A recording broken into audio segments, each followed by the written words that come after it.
All right, hello everyone. Let me let everyone in and record. Great. Hello everyone. Welcome to our next SaaStr AI Day session. Thanks for joining the first two sessions of the morning. We're excited to guys have you here this morning to talk everything AI, scaling AI to millions of users. And we thought, who better to lead this topic than somebody who knows it, who's in the trenches. Paige was talking about how she's on campus in Mountain View doing a whole like Gemini, basically boot camp. You can explain for folks if you want. But so excited to have Paige Bailey here with us from Google DeepMind. She'll share a little bit about her background, but we're so thrilled to have her today. She's literally in the thick of this, guys. So ask her a lot of questions, put them in the chat. She's just trying to show you a little bit what she's working on and how, Gemini and DeepMind have scaled to millions of users. Obviously, a great subject matter expert in this. So, Paige, I will let you take it away. Awesome. Thank you so much for having me. And as mentioned, I am dialing in this morning from the Google DeepMind campus in Mountain View. We have this week our generative AI working week, which means that everybody who's working on the Gemini models, as well as all of our generative AI products, are on campus all at once, like thousands of people. And it feels a little bit like college orientation. So if you see people like barrel into the conference room inexplicably, like that's why. But I'm excited to be here today to show you a little bit about what we've been working on, and to also help answer any of the questions that y'all might have. So feel free to ask them. This is a safe space, no such thing as a silly question. And with that, I'm going to go ahead and get started. So I don't think it's a secret that Google has been a little bit busy. We've been, especially over the last 6 to 9 months, been cranking out new features, new products at a pretty rapid clip. I think we had in our latest town hall, we said something like 750 AI releases last year, which is huge, like on the order of like a couple a day. And 2026 is shaping up to be even more impressive. So it's been really, really wild to kind of see this happen over time. I'm kind of an old hat for the machine learning stuff. I think I started building models around 2009. So it has been wild to see how everything has changed and evolved over the last few years. Their latest flagship releases are Gemini 3 Pro and Flash, which we'll take a look at. Nano Banana, which is great for image editing, including image editing and creation with search. You can also do image and kind of text interleaved, which means that you can do fun things like create comic books or create, like children's books in a really easy way. VO for video generation, including video with background audio. Gemma for open models. Genie 3, which is our world model. And then also our computer use API. And we'll see how many of these we can take a look at through the duration of the session. Also, as mentioned, if you have any questions, please add them in the chat and I'll try to monitor it along the way to see if I can help answer. So Gemini is important in a couple of ways, one of which is that it's natively multimodal, so it can understand images and video and audio and text and code and all of the above all at once. But it can also understand and do output modalities. And that means that you can output text, you can output code, but you can also output images, you can edit images, you can output even native audio tokens, which is pretty wild when you think about it. So this model can not just understand all the things, it can also begin to sort of create all the things. And that makes it really, really unique in kind of this brave new generative AI world. And there's a big long laundry list of what that means. It means that it can do image understanding, things like bounding boxes, speech to text. But I do not like words on a slide. I actually do not like slides at all. And so I think it's a lot more fun to show rather than tell. And for that, I'm going to go over to AI Studio and we're going to take a look at Gemini 3 Flash. So Gemini 3 Flash, if you see it over here to the right, for folks who haven't played with AI Studio before, actually maybe show of emoji. Like if we've got emoji turned on, could people do like a thumbs up emoji if you've seen AI Studio before? Got quite a few. And so for the uninitiated, you can access AI Studio by going to ai.studio or ai.dev. And it's a great playground to interact with DeepMind's models as soon as they're released. You can do it for free. You can sort of generate API keys directly from the AI Studio interface. I see a great question from Joe as to what is the difference between AI Studio and the Gemini app. The Gemini app is intended to be more for kind of non-technical consumers. As an example, like I often like point my mom towards AI mode or towards the Gemini app. Whereas AI Studio is really intended to be a place for people who want to kind of peer under the hood, to change all of the knobs and dials, bells and whistles, and who also want to start building with these models. So you can create an API key from AI Studio. You don't need an AI API key to get started, and I will kind of show what it would look like to use it for your work right now. So this is AI.dev. If I click plus, you can see some of the different kind of media types that I can upload directly into the AI Studio interface. You can record audio, you can add your camera, you can add YouTube videos, sample media, you can upload other files like PDFs.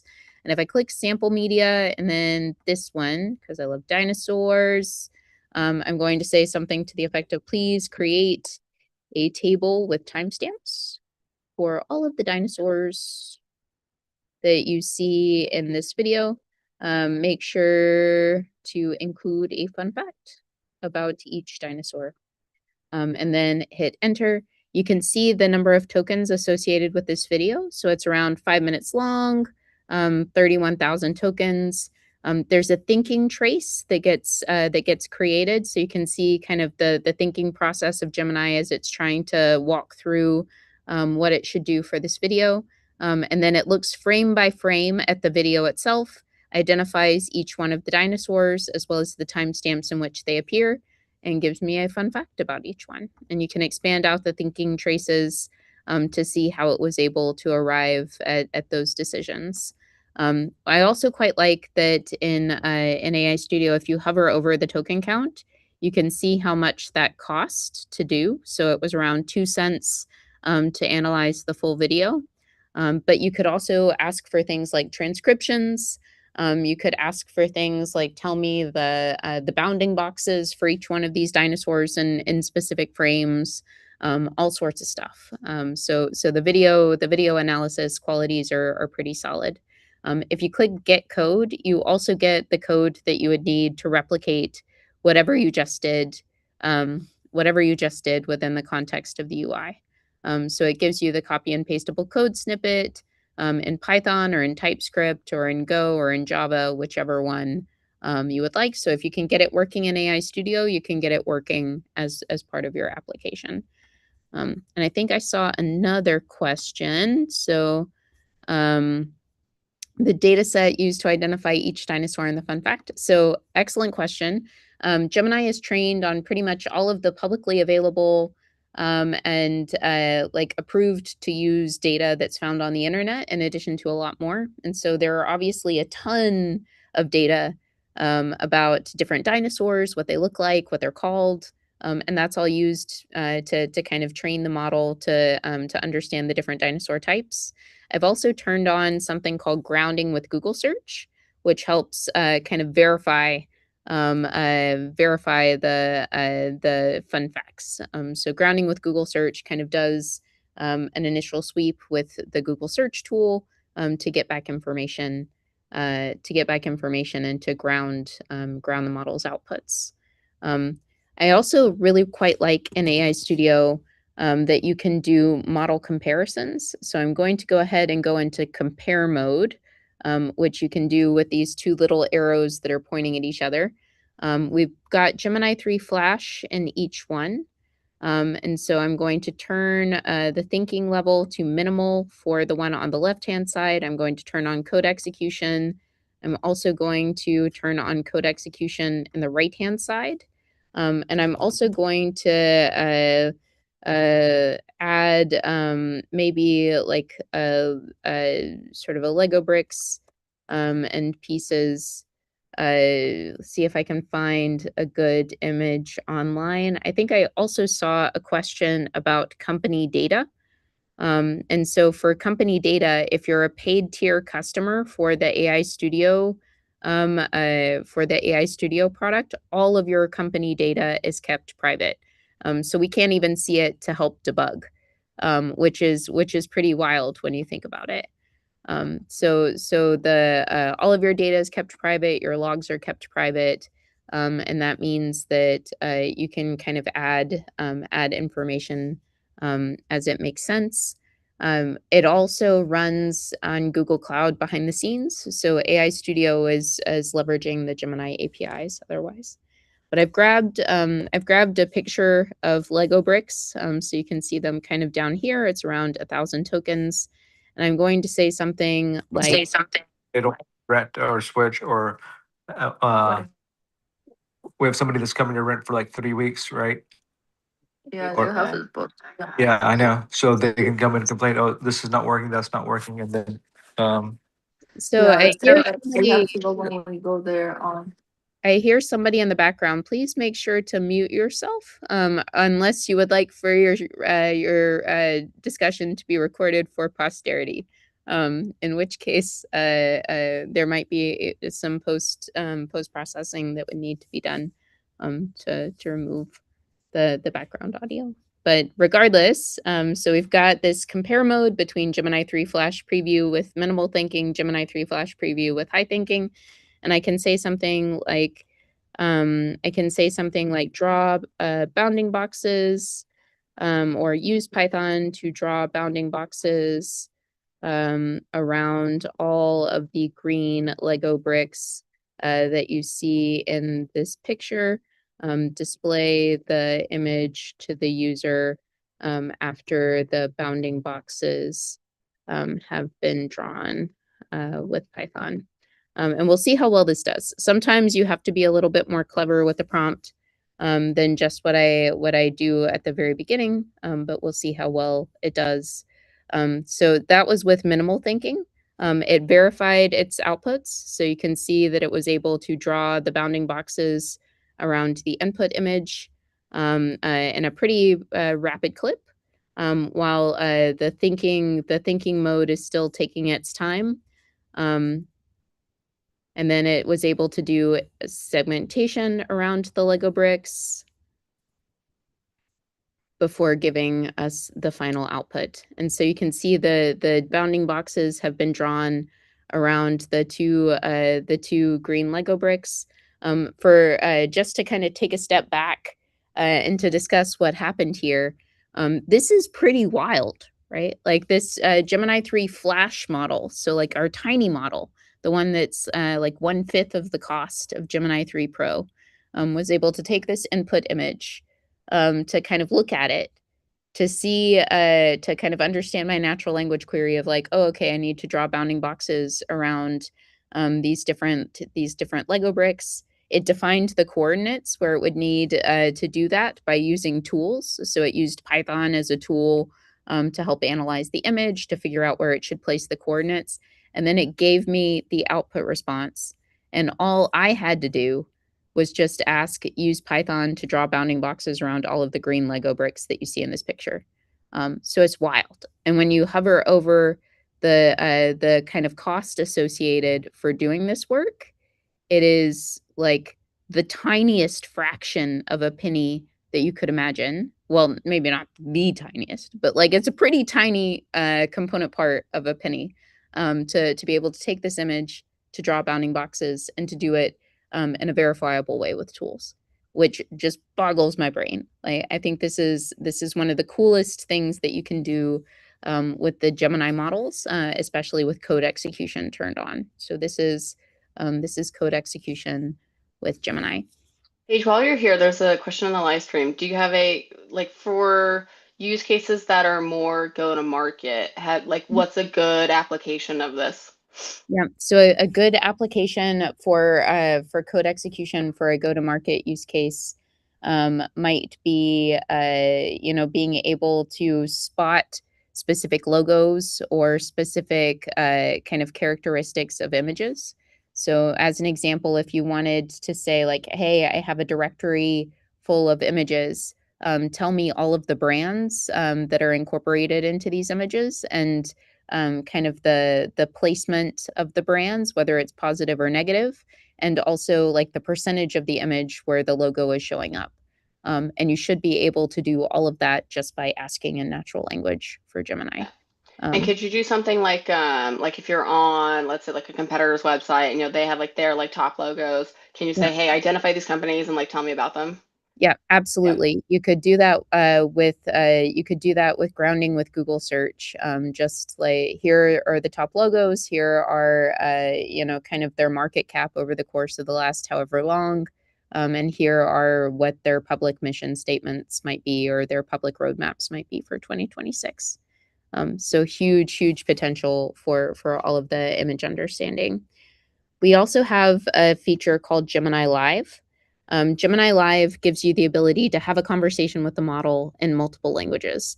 And so we'll take a look at that and what it might mean.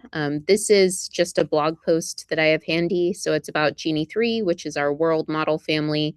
It has the ability for a user to describe an environment that they would like to experience, and then to play in it basically just by navigating using these arrow keys. So you could say, like, show me a volcanic landscape and I'm in like a Land Rover, and let me just like navigate around it. And it creates an open world exploration game where each frame is generated dynamically pixel by pixel. No physics engine involved. So basically you can ideate or imagine any open world exploration game into being. And it's everything from like these volcanic landscapes to like derping around on a jet ski and like hitting these lights along the way and like knocking them into the water, or experiencing a hurricane in first person, or even like navigating through these really surreal landscapes deep down underwater, where you can experience these like hydrothermal vents, which is pretty wild. But the thing that I want to take a look at is this guy.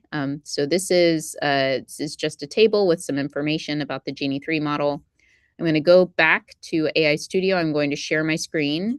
I'm going to turn on search grounding as well.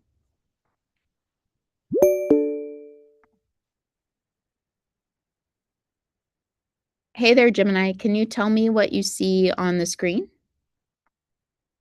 I see a comparison table titled Genie 2. It compares Game Gen, Genie 2, VO, and Genie 3 across several metrics: resolution, domain, control, interaction horizon, and interaction latency. Yep. And so hopefully everybody was able to hear the audio come through. But this is kind of taking in the input pixels for this image and answering all of my questions about them. But does anybody speak a language other than English? Just type it into the chat.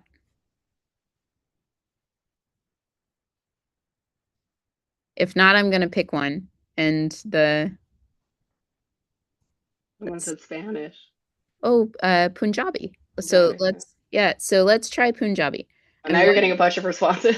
Well, it's so the only respond to the user in Punjabi, which I cannot speak. So whoever said that was a language that they wanted to try, you're gonna have to fact check me. So we're gonna do this again.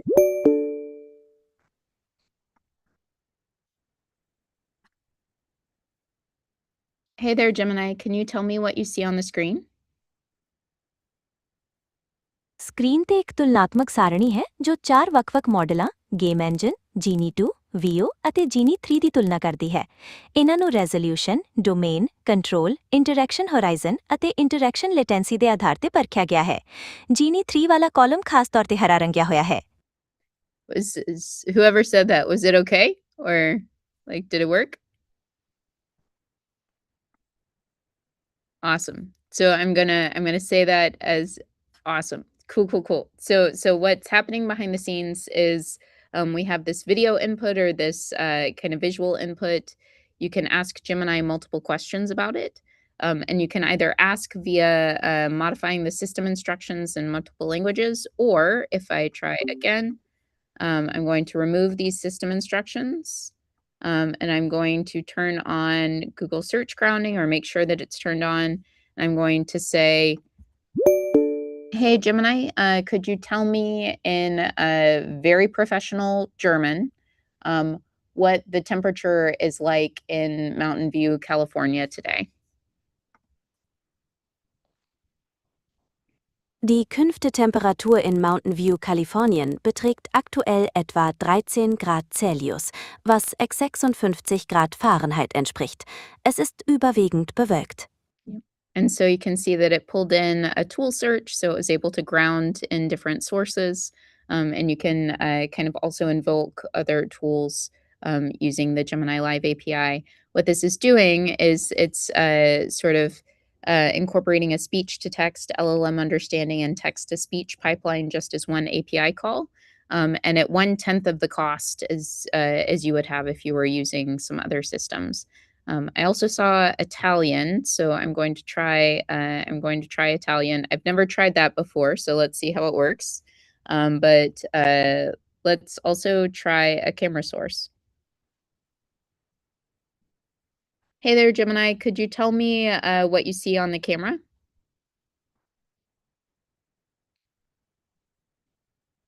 I see a woman with blonde hair. She's wearing a white shirt and is holding up 2 fingers in a peace sign. Could you tell me that same thing, but could you do it in very kind of friendly Italian? Certo, c'è una donna con capelli biondi, indossa una camicia bianca e sta facendo il segno della pace. And somebody again is gonna have to fact check. Okay, cool. So it sounds like it worked, which is great. And again, if you click Get Code, I'm going to hide the camera. But if you click Get Code, it gives you everything that you would need in order to replicate this as part of your app. So it defines the model. It tells you how you would do kind of the tools use associated. So it's just a one-liner to ground with Google Search. It has the different configs for importing kind of all of the frames in the audio, and it's pretty cool to get started. But we have another feature, which is one of my favorite ones, called Build within AI Studio. You can access it through this left-hand nav. So there's a feature that says Build. And you can just describe your idea and have the app get generated. So let's try in this last 8 minutes to build an app together, and to see how far we can get. I also really like to build complex apps because I like to try to see if Gemini can recover if it has mistakes. But I also like to test it on Gemini 3 Flash instead of the others. So let's try Gemini 3 Flash Preview and see how well we can do. So hey there, Gemini. Could you build an app that takes a picture of the user with a webcam? The app should then use Nano Banana to put the user in a cowboy hat and display it back to the screen. The app should have a whole bunch of questions about kind of basically like a rodeo participation intake form. So it should ask about their name, where they're from, how many rodeos they've been to before, what kind of writing style they have, etc. And it should use Gemini Live to have a conversation with the user. As it has a conversation with the user, it should fill out all of the information on the form using function calling. We'll see how well we can do. So this is stitching together a whole bunch of models. So create an app that takes a picture of the user with the webcam. The app should then use not a banana, but Nano Banana to put the user in a cowboy hat and display it back to the screen. The app should have a call out of questions about the user's name, where they're from, how many rodeos they've been to before, what kind of writing style, not writing style.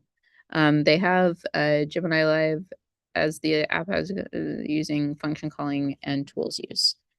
So let's see how well we can do. I'm going to click build, and immediately we're launched into this thing that looks a little bit like an IDE.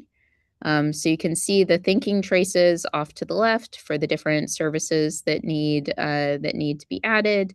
You can see the code getting written off to the right. So Gemini 3 Flash is pretty speedy, which is why the code is coming in at a pretty rapid clip. I'm going to zoom out a little bit so it might be a little bit easier to see.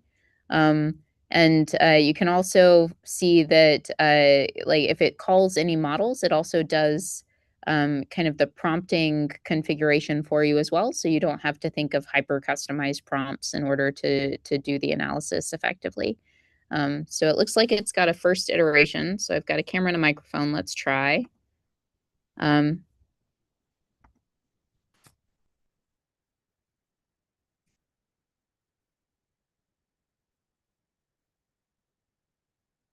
Awesome. So it's like me with a cowboy hat. I also like that it kept my watch in the background the same, and it's also got an intake form. I'm going to zoom out a little bit so it might be easier to see. And let's try. Hey there, how you doing? Howdy, partner. I'm doing just fine, thank you. I'm here to get you all set up for the rodeo. First things first, what's your full name, if you don't mind me asking? Paige Bailey. Well, it's a pleasure to meet you, Paige. I'll get that written down. Now, where do you reckon you hail from? What's your hometown? Itasca, Texas. Tasca, Texas. Sounds like a right exciting place. How many rodeos have you been to, if you don't mind me asking? Definitely over 50. Over 50. Well, now that's something. You're a seasoned veteran, I reckon. What kind of riding style do you prefer? Western.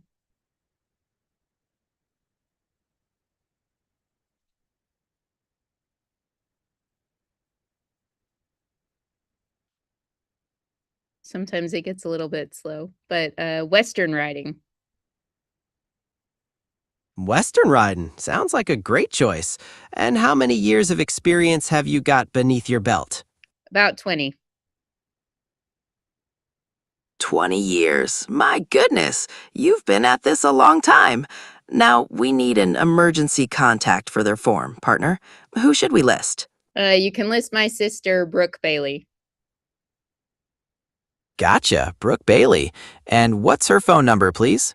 I'm not going to tell you that, sir. 555-5555. Understood, partner. I'll get that down. Finally, what's your preferred event that you're looking to enter? Austin Rodeo. Austin Rodeo. That's a great one. All right, Paige, that just about completes the form. Your information is all stabled away. Good luck at the rodeo. Awesome. And so that was created with just one shot, which is pretty miraculous. I was hoping that it would like fail in some way so that we could ask the model to go about fixing itself, or for something in the UI to not be super great, because you can annotate and kind of ask for changes to be created along the way too. You can save to GitHub, so you can save to a public or a private repo by clicking the GitHub button in the upper right.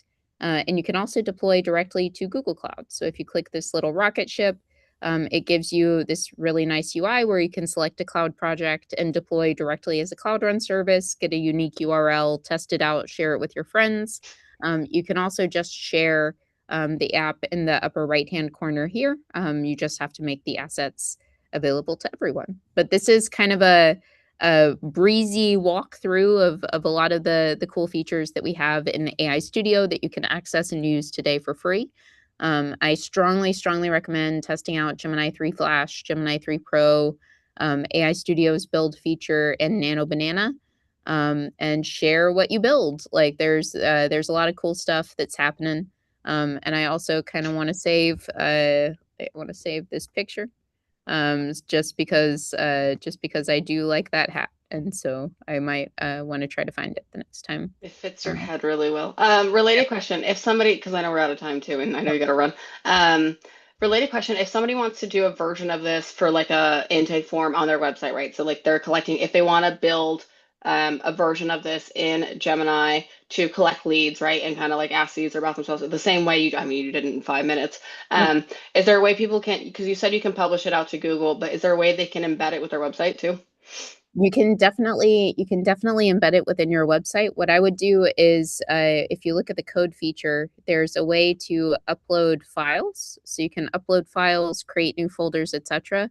You could just upload the files for your website if it's React, TypeScript, and make the modifications there. Or you could use Anti-Gravity, which is an IDE that we have, more or less the same feature set, but allows you to work on files that might be local that you get clone the repository to your local machine. Awesome. And then one last question from the live stream. If they use this to build, can they also publish, let's say, a mobile app version straight to like the Android store? So not straight to the Android store, but these, since they're all React apps, like React Native, they work on mobile devices as well. So you can just share the URL with a friend and they would be able to access it via their phone, play with your app. And then if you wanted to, you could package up the React Native app and publish it to the Google App Store. Awesome. All right. And then I know we're out of time and I know you have to run because you have your campus slide thing. How can folks reach you if they have more questions? Yep. So if you have questions, I'm dynamic web page pretty much everywhere on the internet. So feel free to like hunt me down, GitHub, Twitter, Blue Sky, whatever you like. But I'm also webpage at google.com, page spelled like my name. So webpage at google.com if you have any questions. Awesome. Yeah. Thank you so much, Paige. Thanks for showing everyone. I know a lot of people were like, wow, now I think their wheels are turning on how to build a go-to-market version of the of like a quick app. So thanks for showing everyone. Thanks for being a part of AI Day, and thanks everyone for watching, and we'll see you at the next session. Thank you. Thanks, Paige. Bye, everyone.